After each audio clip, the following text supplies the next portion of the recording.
सोहळा संपन्न केलेला होता. या कार्यक्रमाची पार्श्वभूमी समजून घेत असताना 2025 मध्ये येणाऱ्या सर्व घटनाक्रम याविषयक सुद्धा अनेक गोष्टींवर चर्चा सुद्धा केलेली होती आणि त्या गोष्टी घडत असताना आपण कुठल्या कुठल्या सेवा करायच्या यावर परमपूज्य गुरुमाऊली सतत मार्गदर्शन वर्षभर आपल्याकडनं करून घेत होते. म्हणून 2025 आता वर्षाच्या आपण शेवटी आलेलो आहोत. परंतु या वर्षाच्या सुरुवातीला जानेवारी महिन्यात घृष्णेश्वर सेवा, त्यानंतर वज्रेश्वरी येथे वज्रचंडी याग, त्यानंतर मथुरा वृंदावन येथे श्रीमद भागवत पारायण, गाणगापूर येथील घोरकष्ट उद्धारक सेवा असेल, अशा विविध सेवा या 2025 मध्ये सर्व सेवेकऱ्यांनी मिळून संपन्न केलेल्या होत्या.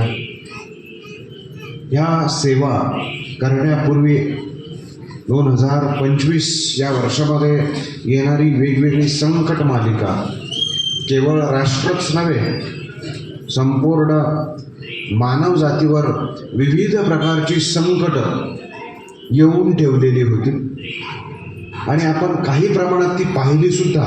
आणि स्वामींच्या सेवेमुळे, गुरुमाऊलींच्या आशीर्वाद मार्गदर्शनामुळे अनेक संकटातनं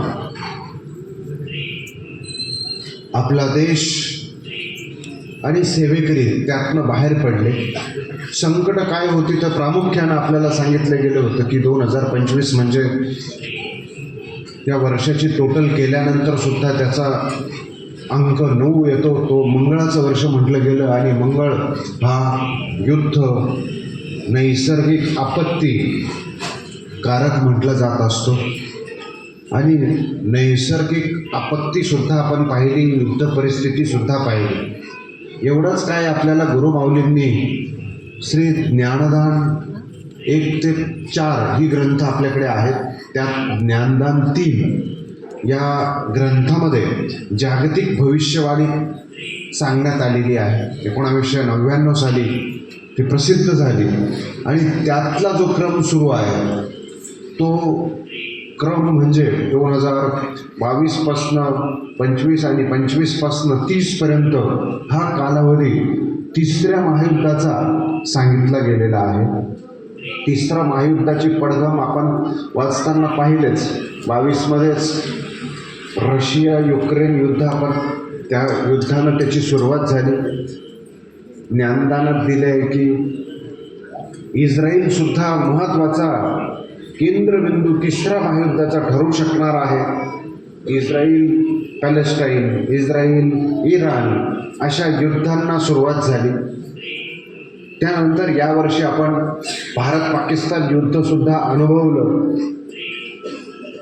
आणि भारताला विजयश्रीसुद्धा प्राप्त झाली. परंतु एवढ्यातच ह्या सर्व काही गोष्टी थांबलेल्या नाही. ह्या सर्व काही गोष्टी पूर्णपणे शांत झालेल्या नाही. पुढील आगामी कालखंडात या गोष्टी पुन्हा उद्भवणार आहेत.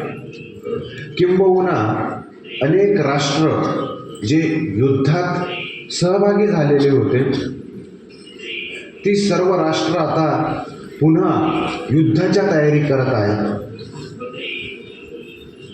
तयारी म्हणजे काय तर वेगवेगळ्या प्रकारची शस्त्र निर्मिती जगभरातील सर्व मोठी राष्ट्र करत आहेत. भारत देशसुद्धा मोठ्या प्रमाणात ब्रह्मोस मिसाईल, त्याचबरोबर परवा रशियाचे अध्यक्ष भारतात आले, त्यांच्याकडनं सुद्धा भारतानं काही करार केले शस्त्रास्त्रांचे.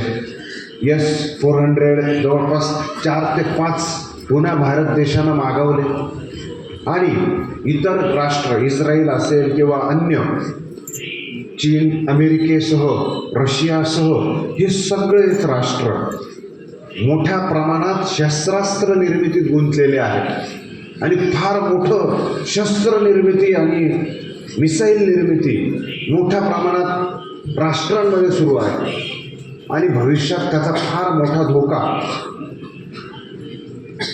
तिसऱ्या महायुद्धाच्या रूपानं पुढे येणार आहे. ही फार मोठा धोका, कारण 2030पर्यंत चालणारं हे जे तिसरं महायुद्ध आहे यामध्ये साधारणतः जगभरातली फार मोठ्या प्रमाणात लोकसंख्या कमी होऊ शकणार आहे.